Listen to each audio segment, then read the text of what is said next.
This is Benjamin Perkins speaking. Welcome to Big Time Opinion on Big Time Australian Rules Football.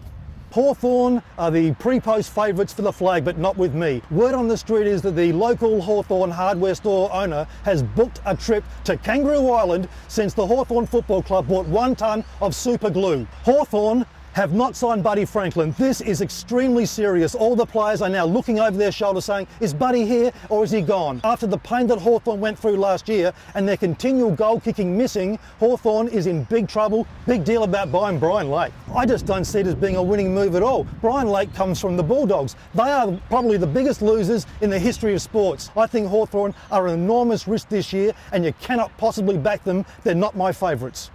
Well, I've also spent some time down the Suns. They're a really terrific bunch of young kids, 3, 4, 5 years away from being a force in football. And the way that their president spoke about we're going to be in the finals in 3 years.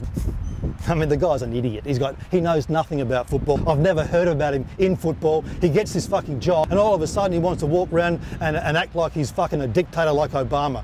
Well, he's fucking wrong. The Suns are a fucking long way off. I saw Bluey McKenna get forced down to the boundary and coaching, and they got the commentators all there saying, oh, isn't it wonderful? There's McKenna down the... And there he is, giving all his attention on showing some bloke how to fucking block.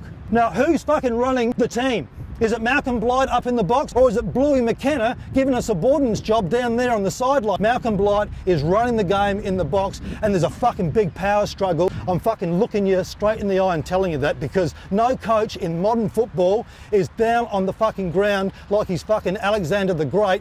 I'm worried about the Suns because they've got some terrific young kids, but they've fucking got to be better coached.